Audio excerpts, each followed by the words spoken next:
都会被佛具反弹。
ka fonfola sisu.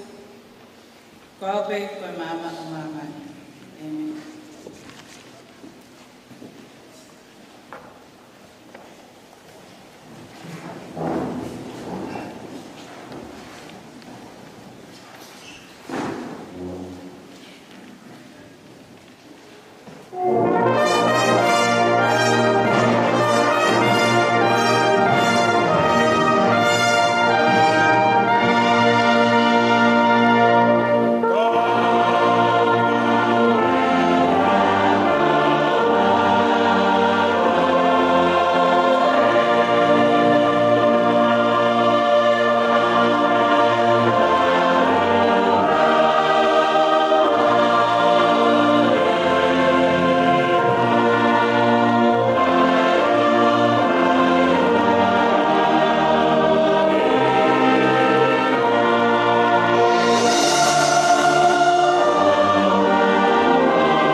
Sisu hatape he une kumi ai sipi na he kita ulotu hangai fofonga eki ki ngahi leani ak mautolu toka ngai e mau muhu muhu o fei mai ho fofonga ki leo o e mau tau tapa e o mau tui o mau otua he o mau hu ki afiona emeni.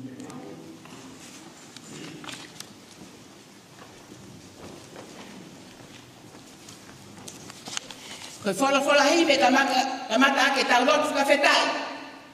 I pong sa apate ko ini. Koe whange au whango furu maa walu e hibi. Wha walu. E lau maari e hifo mai. Ki ho mau whaleni. Ha ere mo mafi mafi. A iwi ho kelesi.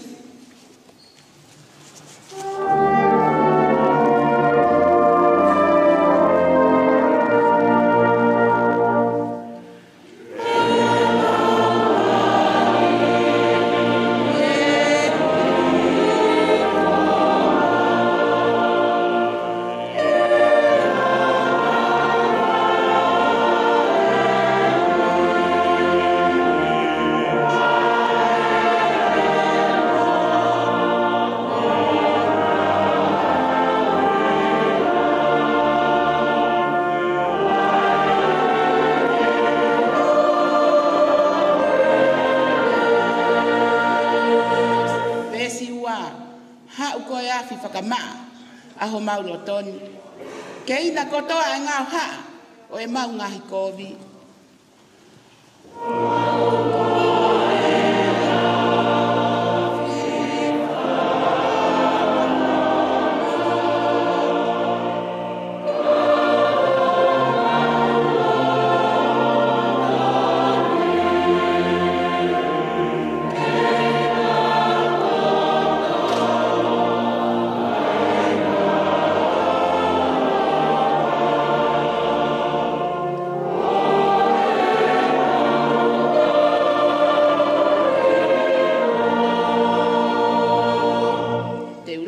Ves tolu patau toki hiva he ves waka osi. Ha ko lupe o faki ho siasi laloni. Pou mo whaka maa ki ai. Tauhi mo tau kapoi ves waka osi. E lau maari e tari mai ai lotu oku atu. ha ele mo mafi hau lau maali hau. Amen.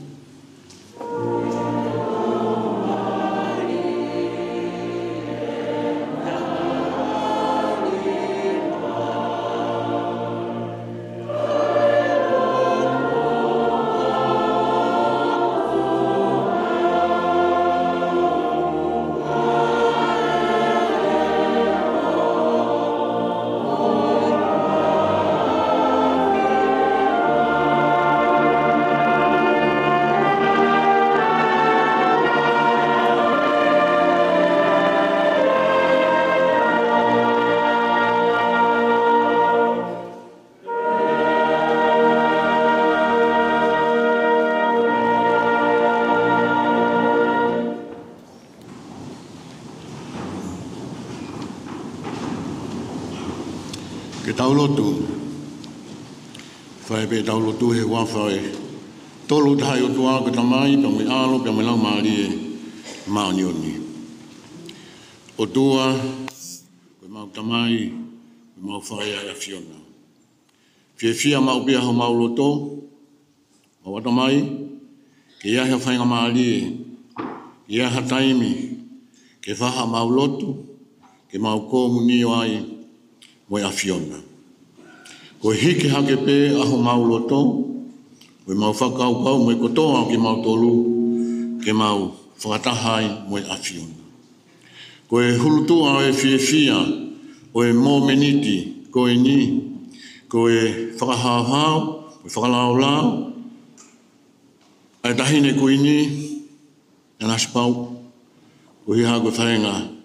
Whatamake o hala whanonga, e hala pureanga, hake koe na mato ki whanongoa, pia pehe ki he atanga, o la vai ke mau whai ai whiohi, o hoa koe ni, pia pehe whoki ke tahene Princesi Angelica, a tufu peka tuku aho. Kei toa pia ha mauloto i he kātoanga hengi, o i Senturi, i ona kamata hi aho whalaite. Mono tataki, e whai whekau, mala motu, a peke sketari, sa lomi,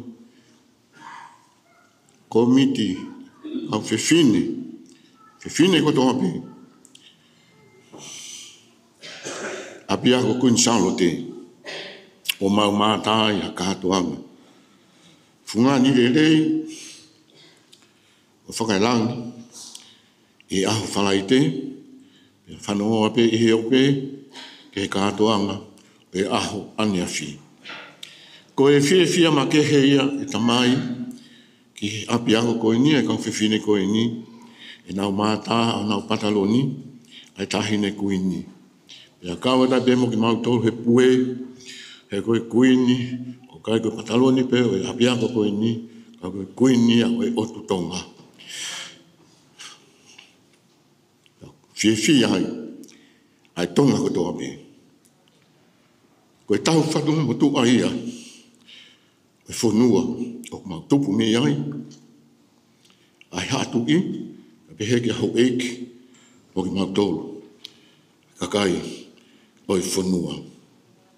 O utala pehe e tohi, ai whai whanonga e ha isledi, pia whai o hoko sia e taimi, pia koe kakato e taimi, pia e hatu i, ke nau tataki, au kakai, whiriwhiri a, ai ha isledi.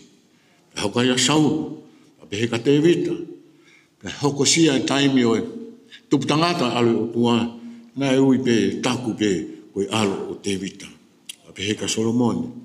Koe hoa koe ni o tua, koe mau tamai mo mau whae, mau o tua, aho mau tui.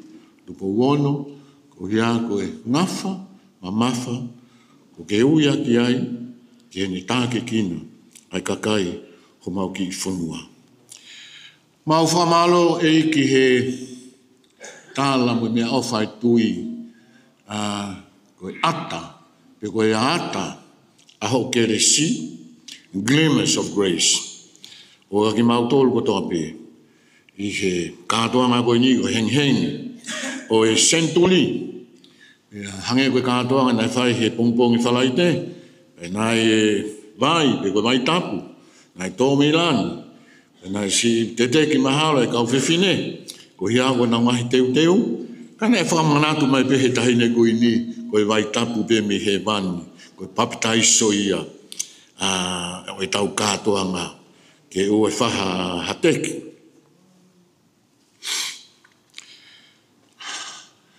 Mana te mau whakaukau ki he whakawa motu ai, kau whiwhine. Ka pepeke he whakawa who'ou. Salome, Maria Magdalena. He mui, moi poupoua, ai ngau e whamisinaria e ki. Na whai whoka malanga, i he aho whalai te, o malanga e heng o e sentuli, ka mo e tuiaki e whiwhine koe na whai, malanga na whai e. E mawalu e walamotu ka koe aho ne mau toi manatua ia whiwhine koe na e whainga tāma ke taulahi ia ne whakamua pe mo tuiake ne whakaukau ke pā pe ke he kofu o eiki ia ne onga koe ne maui ko whātoa tō laa ia te waki mai e pouri lo oi mate ka he ne pā ke he kofu eiki nai kei hengi pe aine mo ui. Aule mau whakaukau eiki ki he ni mga furu mātolo i tau ki he mau kuini ko unga whanua ko Nsalote mo e uheina i he loto loni toni. Pena kai kene lau hamea. Koe kuine o te tonga. Kau mau manatua pe Maria, koe whae a eiki. Wana ne ui pe ia, ne tali ke angelo, koe kaunanga pe au ai eiki.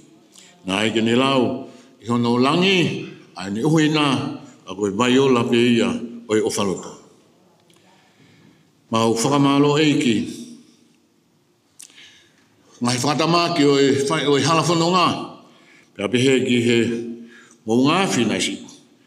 Hake ha mau ki whanua, ka mo tsunami. Ka hoko e ngahi whainga tāmaki, ko e whaunga pe ai hala e kolosi, ko hame ke ni awe ai ki mau tolu, ke mau toi maofia ngai moi afiona. Pe na e trai ahano tataki a ki mau tolu, ia Sterian, he tahine prinsesi, pa pehe ke konsela whalangilangi, Louis Waterhouse. Mo e pili tau hala, ke whai hato koni, ki mau ki whanua. Whakamore mole pe eiki, koe tala peo ke tuka mau tolu, ai ata pe koe ata aho keresi, ke ne whakamawhanai, mo whakaloto lahia aki mau tolu.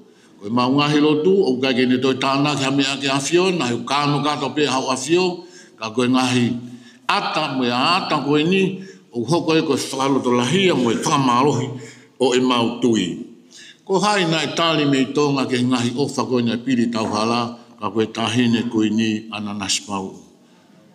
Whawhitai eiki, maulau maali e, neongo koe kuinia o tutonga, o maulawe, o maumamata tupe i heo pe, i he whaia whenga, me te waki, ki he merino, mo e whakalakalaka mau ki whanua.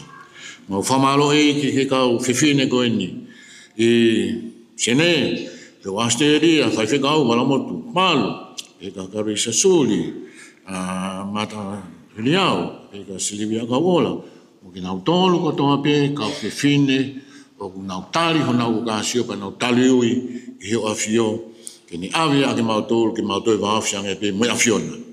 Whao se mau lotu e tamai, ai whai tau, kelesi ia pe, kalasia ia, o mau whanonga ia, taimo e leniti, ke mau sia ai wike tapu, pia mo e teu, ki he kātoa ngā ia pekia, mamahi, pekia mo e toi tua ho alo, ai misteri whakapāsikate, ka koe mau lotu ia, ki hoko ate mau whaiwhanonga, pia ke mau moia ke ai pe, ai mo ui whakatoe tuu, mau kore kātoa, o ate notu whamalo, mo e kore tāpua ki, o whangai peho alo, ko kalaisi, ko mau whakamugui. Amen.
Koe raki o he wholofola malanga o he aho koe ni, to o ia pia me he tohi ai palofita ko aisea, ni mangofolo maa ni maha o he wahe, te u whakahoko atu ia pia me he raki o he vesi o tuku ki hono hiva o he konga.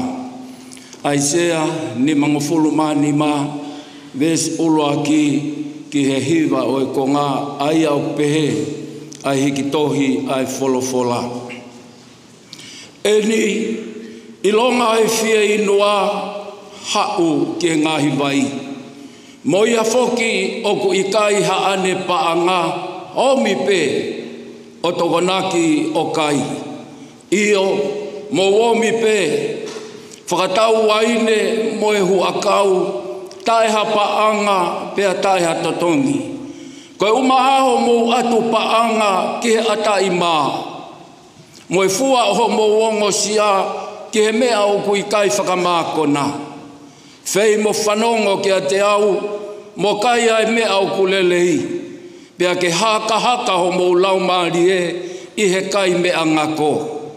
Whakatūteri ngā mai pea omi ki a te au. Whakawhanongo kai mo ui ho mo laumari Pea te whai mo ki mo tolu ha kovina ani te tae ngata. Koe ngahi tala ofa ki a te vita, aia kua pau, wakai, kua tuku ia koe whakamo oni ki he ngahi kakai, koe eiki mo e angi ki he ngahi kakai. Wakai, teke ui ki hafu kakai, nai kai teke iloa. Pea ko hafu kakai, nai kai tenau ilo koe. Tenau lele mai ki a te koe, ko hiko Sihova koho o tua. Pea koe mea i he tāpu hā o Isileri, hono kone ngauhi koe kengingila, vivili ki he eiki lolotonga u kuala mau, ui ki a te ia lolotonga e ne kei ofi. Ke li aki e he anga hala hono alunga, mo i tangata kovi e ne ngai whakaukau. Pea ke ne foki ki he eiki, pea tene alo ofa ki a te ia, io, koho tau o tua, he lo lahi e ne whakamore more. He oku taha e ku ngahi whakaukau, pea taha haa mou tolu. Pea oku taha ho mou alunga, pea taha o oku. Ko Sihova ia, mei he tai haa mai. He hange oku maa olunga ai langi i mamani, pe he oku maa olunga, hoku ngahi alunga, i he ngahi alunga o mou tolu. Mo e ku ngahi whakakaukau, i he ngahi whakaukau a mou tolu. Watawangi he laumali e maoni, ne whai tāpoi kina e wholofola ki ho tau loto, mo tau laumali e. Amen.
Ua le soni o e o wau malanga makeheni. Uhaya e gospel si Isu Klaiso no hikitohi e luke. O fulmatolu o e vahe. I ulau ia me vesi uluaki ki hono hiva o e konga. Luke vahe tātolu vesi uluaki ki hono hiva. Aia o peheo no whalea. Pena e hau hatu unga mea i he taimi ko ia. O nau ongo ngoa ki a Sisu, ai kau kāreri ni ihi, ai ana e whelingi aki ho nau toto e pailato, whātaha mo e nau ngahi whei lau lau, pia tali e ia o ne pehe kia te nau dolu. O kumou mahalo kua, ne anga halange ai kau kāreri ko ia, i e kakai kāreri ke he, o pehe ho nau whakamamahi i, talatu, na i kai kehe te mou tūtā maki pehe o toa pē o ka pau e i kai te mou whāto mala. Pea koe toko hongo fulu māwalu ko ia na e taombia o mate i he holo ai taua i sailoa me o ku mou mahalo koa na e lahi ho nau mo ua i he kakai ko toa pē na e nofo i Jerusalema. Talatu na i kai. Kai ke, te mautu uta maki ko toa pē, hange ko ia o ka pau e i kai te mau whei mo whakatomala. Nā ne rea aki whoki ai whakatātā ko e ni. Tokua na iai hatoko taha, na iai e ne fuufiki kua tō i e ne ngou e vaine. Pea hau ia, ko e kumi hafua ai kai ilo. Pea pehe e ia ki he tauhi o e ngou e vaine. Wakai, ko hono tu o tolu malo eni o e tau mo e kuhau, ko e kumi hafua i he fuufikini o i kai mau. Ka ia, mo e mau kere. Ka katari e ia o ne pehe ki ai. Eiki, tuku ai pe i he tau ni foki, kai oua ke ukeri takai, mo tau whetuku ki ai, hei ilo, e whai, pea fua, pea kai, pea ke toki tā, wholofola tonu ia, o tau eki.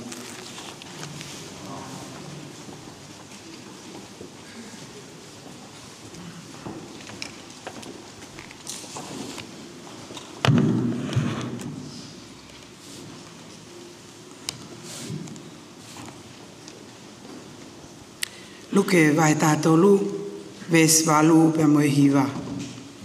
Kakatari e ia o ne pehe ki ai.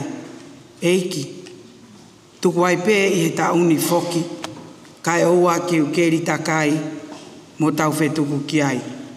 Hei ilo e whai pea fua, pea ka ikai, pea ke toki tā.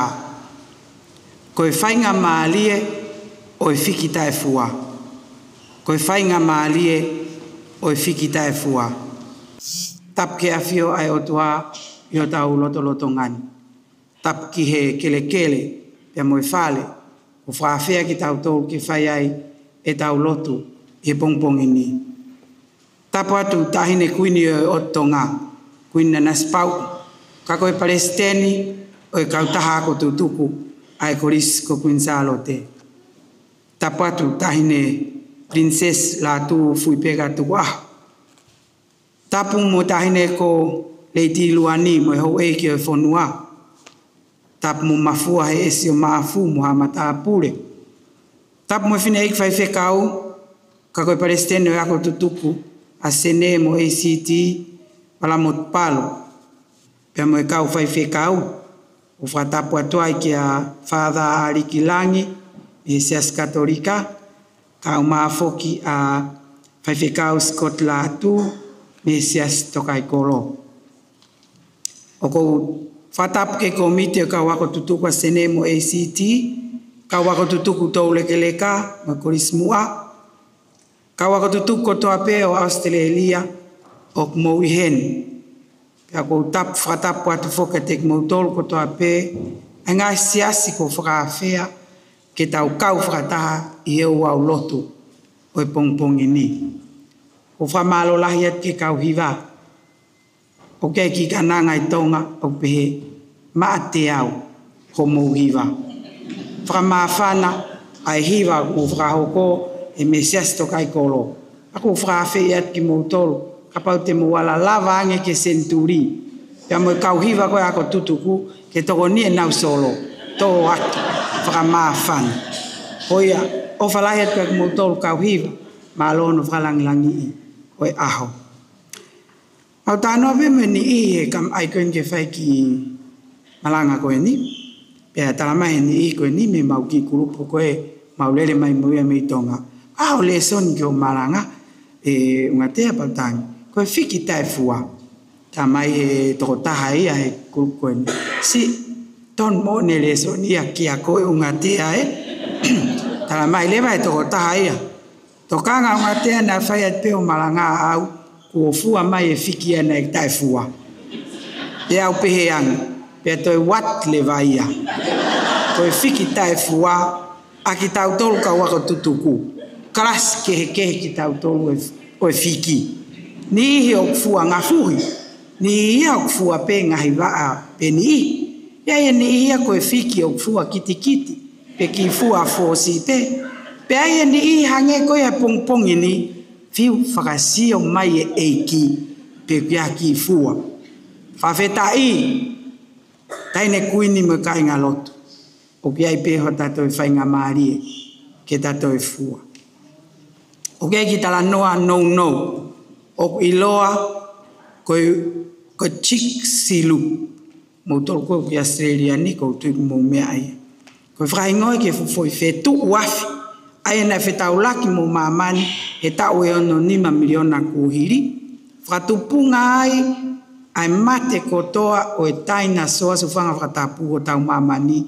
pia mo e whetongi o e fofonga o e palanite o au ke ahoni pako tala noa ke ongo mātua na tātu mei he whare maki u whakatapu o talatu kia ki naua o iei e whakatu tāmaki o kawana o whewhine ko medi pia ko na alot ke whare maki o ki ke mahino pe ko ha mea hoko pe tala ange me whare maki o klorotonga whai e ta whalahi ki ona o whewhine na I he eksiteni I ka pia tali o matua na puputu whai kwa e toke tātalang whamore kai ke lava ha mea ke mau whai ki o whewhine ko pekia ka koe au ki whakaosi tala noa ta ko meti ia nei kai ko ia I e ka kono ki kau ngā mea ia ona ko Kristi ai nei alu ia e ka meti pia tō ea mo IT a meti ke hua ki ke sio whaiva I e whare whaiva ai e nei fie mau ke hua ki e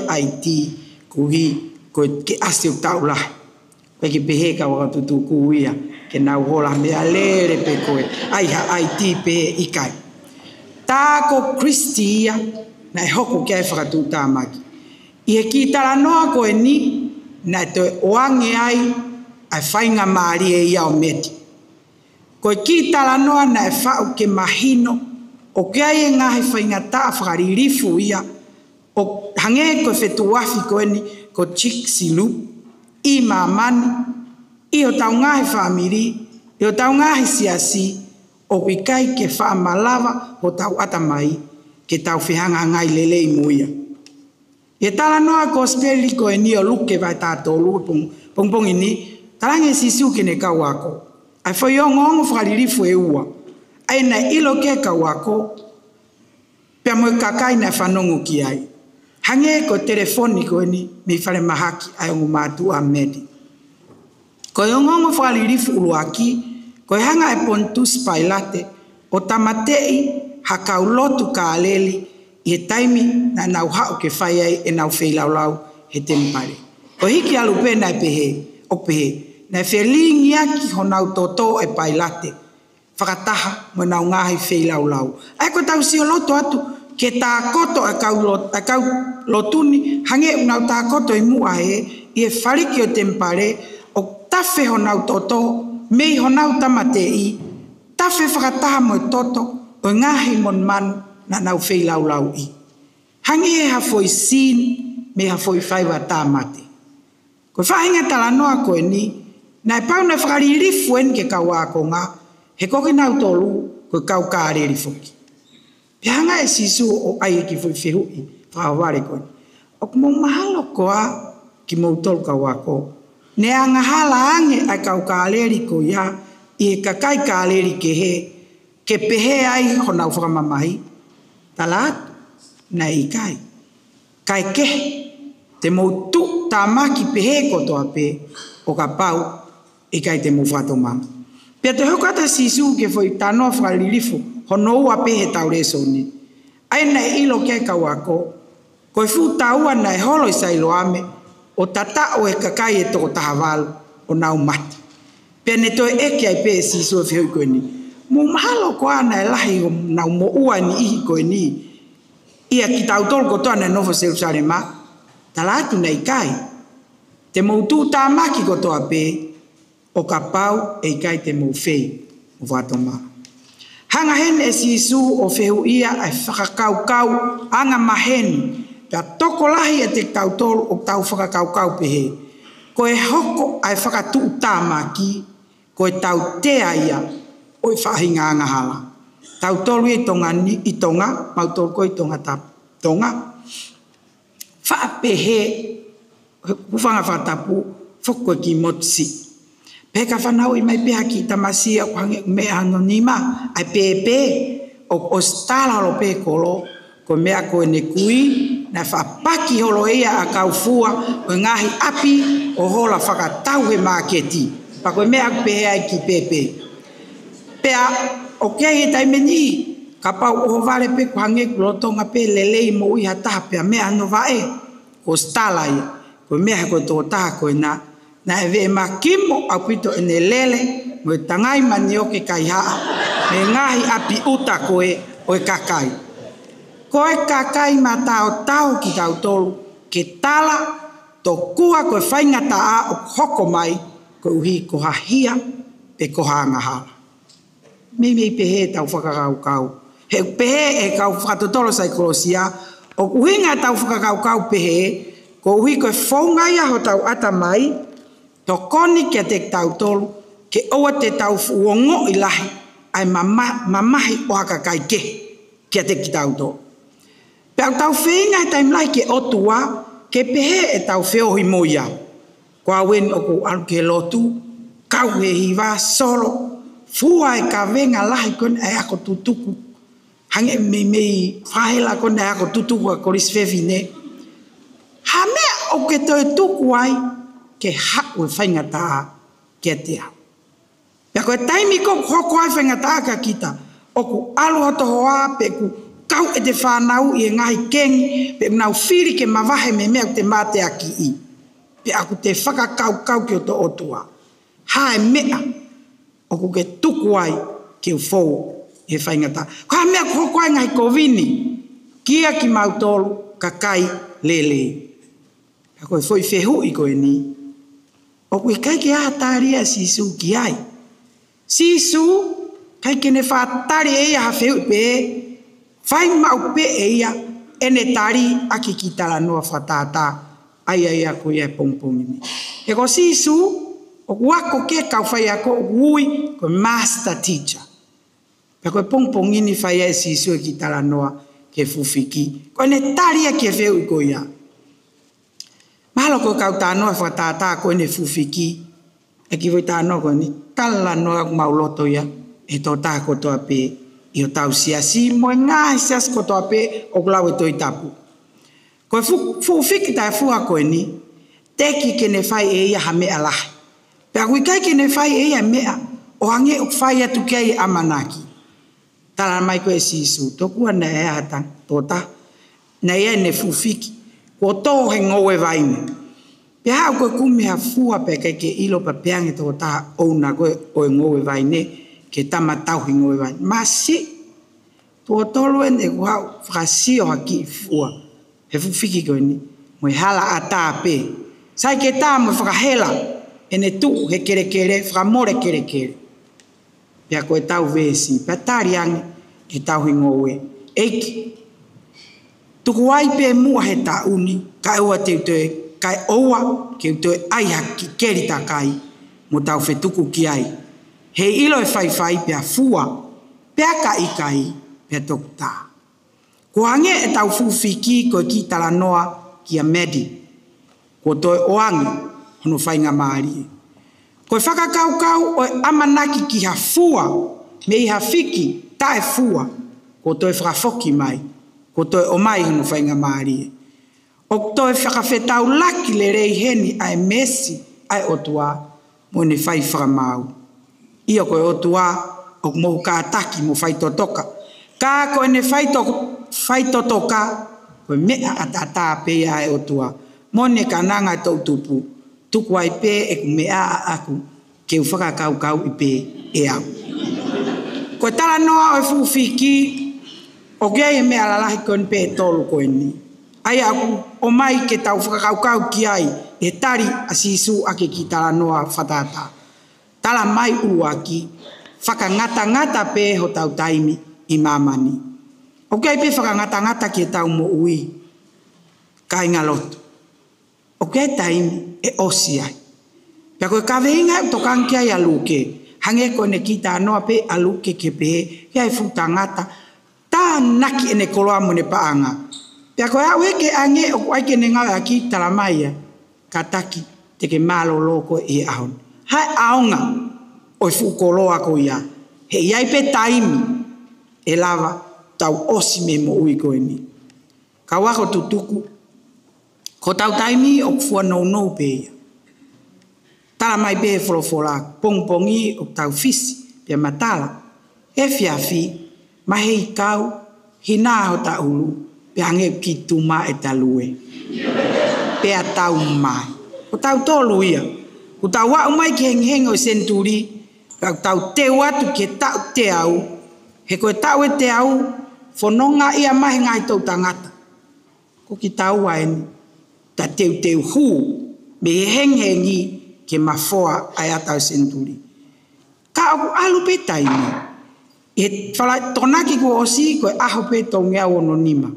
E ahoni, aho pe tolu nima wala. Koe mea e mau inga e tau whiohi, ke tau ilo o nou e taimi, pe tau lahi, whiinga ke tau whiefia i e eiki. Tau ngau e lelei, tau whiofofani, oe more taimi e ngahi to onga o whatu loto mamahi. Ae ke, pe koe whiinga ke sio, pe ko hai o kurere yangi. Koe ui, o nou pe taimi. Ko sio ke whanki video clip koe i he tau hiwa i mawhana koe ki unga.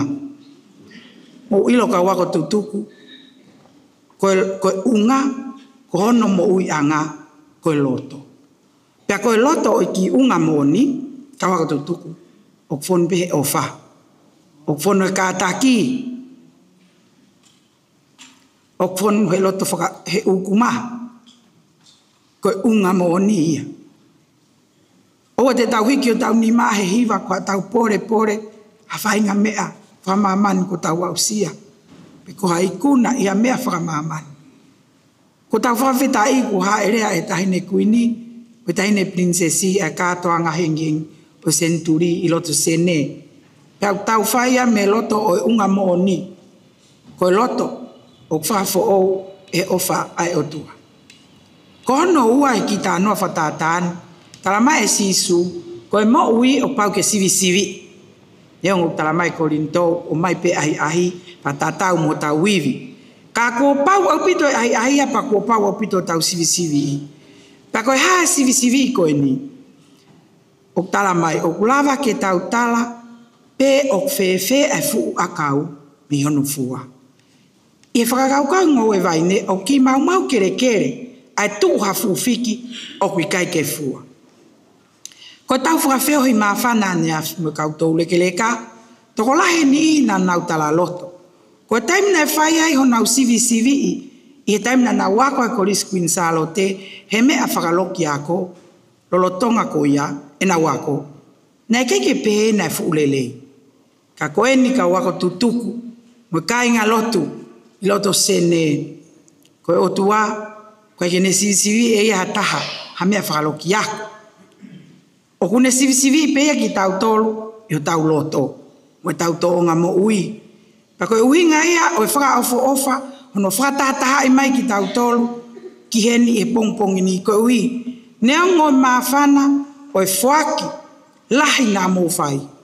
Ka au tau ilo, ko e sivi ki tau tolu, o sivi ai tau whaki, me i he loto, o tau whai a kia, aho tau, ai tau ngāwe, e tau tala noa, aki e tau whaki, Fefe ai ki ilea o tau whai, ki e whaki o tau whai. Fefe tau kātaki ki a taha, lolotonga pe te tau olunga ko tau mai a to whai kofu. Fefe ia, ko whangaki i mea iki ia, o sivi iai e o tua au tau ngahi loto. Ha u koe ai o tua, ai tangata hana vaine, o ko hau ia ke fuwhiki, o koe ki hau ia to e whakasio ha fuluti kehe me fuwhiki. Ko ene hau ke fuwhiki, ke mau pe ai foi fiki. O kui kai ke hau ia ke kumi ha foi mei uwhanga whakatapu, pe ko ha foi mori, pe ko ha foi pateta, mei he fuwhiki. O mai ka tau tolu ka wako tutuku, ai tare niti ma kehe ai o tua ma au pe amuau. Pe akune palani whakatatau ki e mea ofa ko ia. O tui tatau ki ai pot ngau ako, asia spesiria na tau taina tunga. Ako e tamasi mo tahine i e sino atamai lau marie o whakatatau ke ngai ako naki a kalaisi. Te ako tare niti i he whakakaukau ai korisi kwinsalo te koe whae a tonga. Fua pe o whakatatau ke tare niti ko whaki ke te koe. O i hene a ka wako matao tau. Toke tātang kina stil. O ki hena si ulolo mo kau sipoti. O ki hena ki mautou ni ma mea he tau mea hange ko Lome's Kitchen. O ki hena a mo palesteni o i kawako tutuku. Pala mo tupalu. Pea mo Young and the Restless. Mo kau ngau e whakalau maari e. O ki hena kau ngau e whakapure anga. O ki hena kau ngau e whakapisnisi.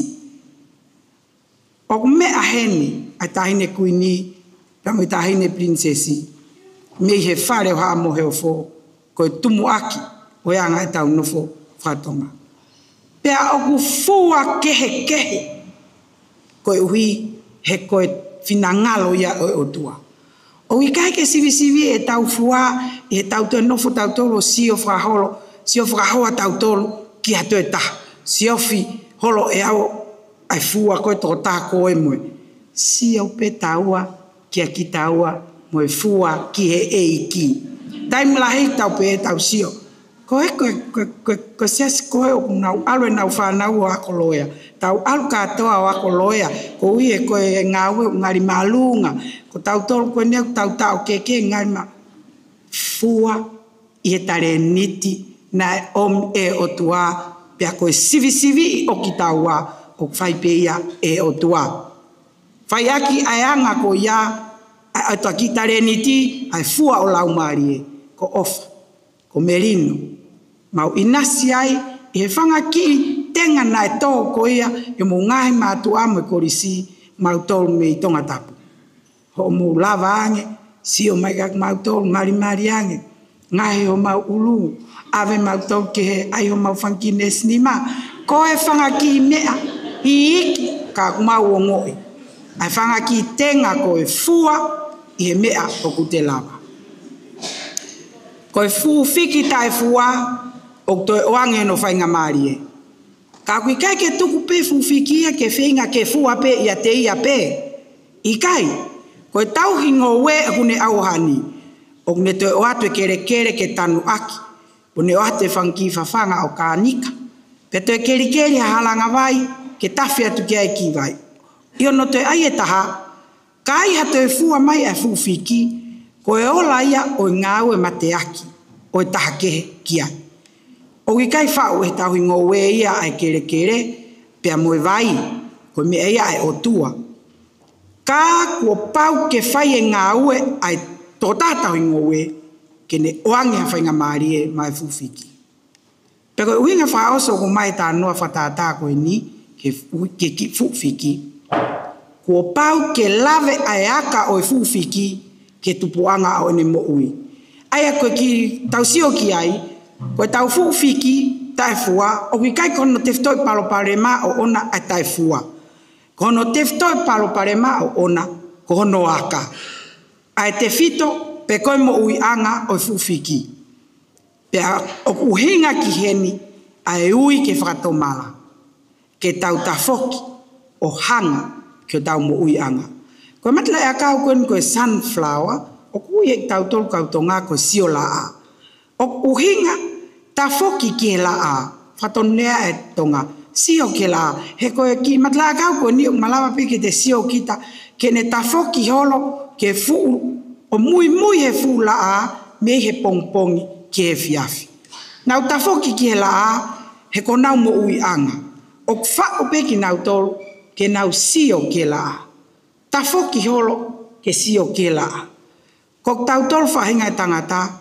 Kok tau tolu kau ako tutuku he henghengo e senturi. Nai ngaho ki tau tolu ke tau tafoki o sio ke o tua. He koe tupu anga e tau mo ui, pia ko tau mo ui anga. Nai ngaho ki tau tolu ke lotu ke te ia. Nai ngaho ki tau tolu mai o tua. Koe me e na uhinga ki aia sisu ke tau whakatomala. Koe whakatomala ko hono uhinga pe ke tau tafoki. Tau tafoki ki o tau mo ui anga ko sisu. Fe ma uia ka wako tutuku he pong koen. Ke tau mawahe me tau tō onga anga maheni o kuhange o ikai fua. O tafoki ange ke o tua. He koe lawi a aisea he tau resoni. Riaki e anga hanga halahano alunga. Mo tangata kovi ene ngahi whakakaukau. Pea ke ne foki ke e ki. Pea te ne alo ofa ki a te ia. Io ko tau otua helo lahi ene whakamore more. Ko toi o mai e otua ho ta whainga maali e ka wako tutuku. O e Koris Queen Charlotte o Australia. Mok tau tolu o tau iheni e pongpong ko eni. Ko ne toi o mai ha au fo ou. Ko ho ta whainga maali e ke ta toi hoko atu. Ke ta tafoki mo siofia sisu. Ta foki mai o mau ai mo ui ko lawa sisu. Mui mai he ko eku i o ke ok maa. Pea ko eku kawenga ok maa. O kua te whakafofonga i a leiti luani ka umak mautolo. Ma wa ahi mai o kau moku mautolo i he kātoanga whakamawhana mo whakalau maarie. O henghengo senturi. Ai whakamalo lahi ka tek mautolo. Malo ai kātoanga. Pea ko tau whakaamu ia. Ke tokon mai ai eiki, ke tahine kuini, kau mai ko mite sene, mok tau tolu kotoa, ke tau wa usia, ai hoa tā maarie, mo mafua o e ata o senturi, i he wanima, wanoa waono o tau kahau. Kakatare ia o ne pehe ki ai, eiki, tuai pehe tau ni foki ka ua ke ukeri takai mo tau fetuku ki ai, he ilo e whai pea fua, pea ka ikai, pea ke tok tā. Ko e whainga maalie o e whiki tae fua. Amen.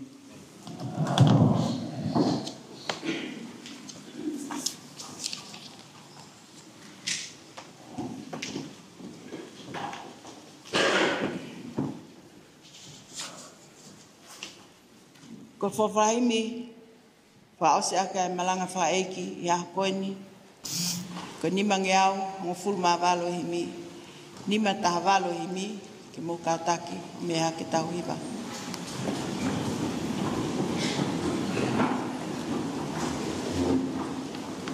Ilonga hataha e fie mo ui, ilonga aia, tene loto ke tui. E tari e sisu hataha pehe, he kune kumi, ai sipi na he.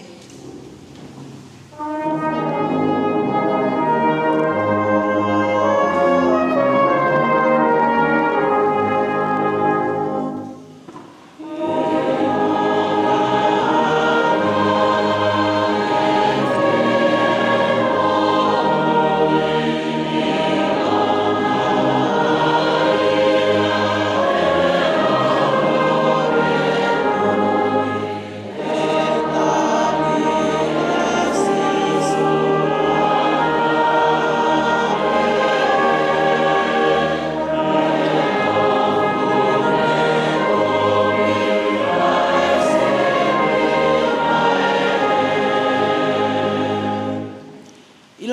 wha manatu ki api, hanofo mamao, kai fie foki mai.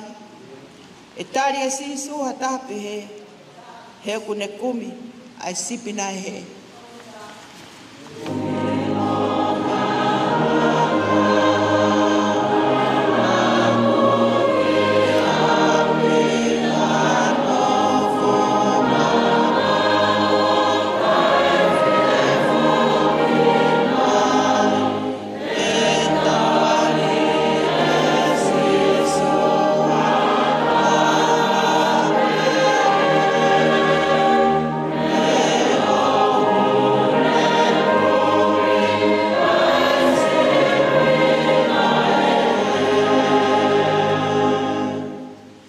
Ilonga ia o kufiwa no kai, ai kotonga esi, ne mau I maman.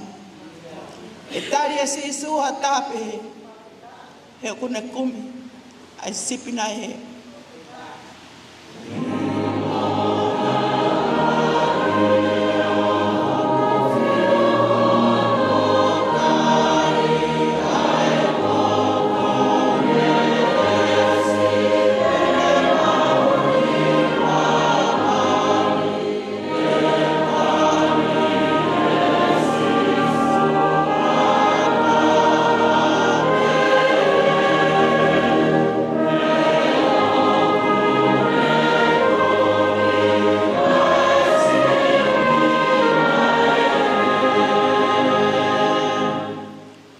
Fausi, ilonga ia o whakatomala, e ngāu e tai honga mo talangata.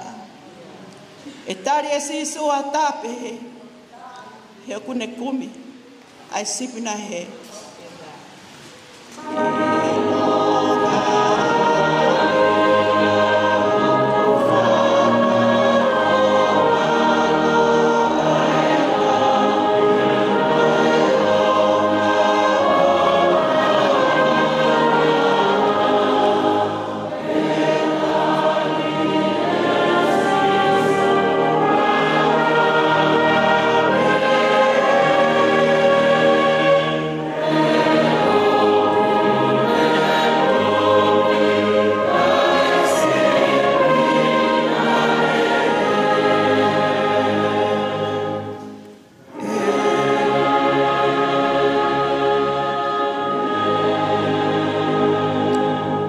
Iglesia e ko sisu kalaisi mo o fatua ko tamai mo feo he lau mari e maununi no fo ia ki tau tolu hono ko toa pe o na hiri ka fai pe tai ngata amen.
whakamalo lahi atu ki he kau whai whikau kotoa pe o kui heni pehe ke kau se tuata ki he korisi tutuku kotoa pe pe mei tonga. Whakamalo atu he ngai siasi ki he hiwa ai tokai kolo kau mai ngai siasi kotoa ki he e pātere kau whataha e ahoni kau maa ai ongo whai whakau skoti lātū e pehe ki a kiriwhi o kariti mok tolu kotoa pe si kāinga mai maheni mai kau korisi tuku tau kau whataha e ahoni whakamalo atu kano whakalanglangi e ki he ngāo e ahoni e tutuku ai pongpongini pia e tok whai e whelongoaki ki he whalelotu o whetu pongpongi i he hoko ai whā ai whiawhi ko e pōlotu whakamalo ia o e whakaosi o e kātoanga mabahe o weekend koe ni. Tala mono watu o mau hawike o whono he keres pama o whae e ki malo o pito. Ko e whiwhine malangai nei mua, whainga maari e pe, mo lawa mai o whiloaki. Mo pas mai ki e tau malanga he pongpong ni. Ko i he kune whakailonga i atu ko e kau koristu tuku a New South Wales ACT ko e kau Young and Restless. Ta tawa i peia pe maua o tau hiwanga o furu tuku pe kai o ke koe loto ia o pe pehe pe. Kau taki lotu mo whakamore more ka whainga marie ke aha mo tāpa mo i whaiwhakau malanga o e aho whainga marie pe.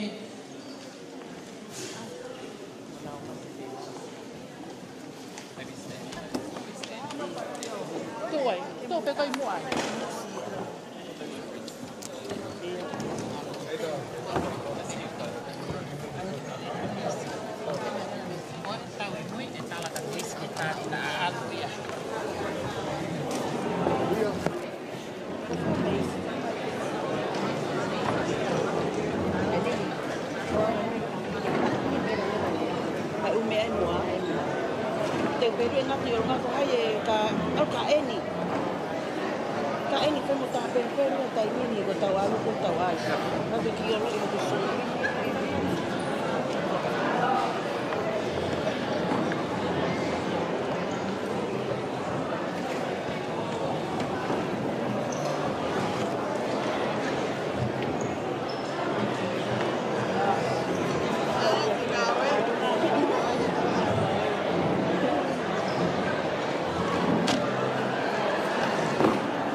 take that photo.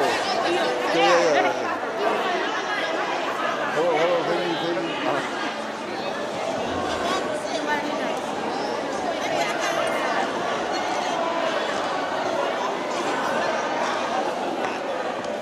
Thanks, Eddie.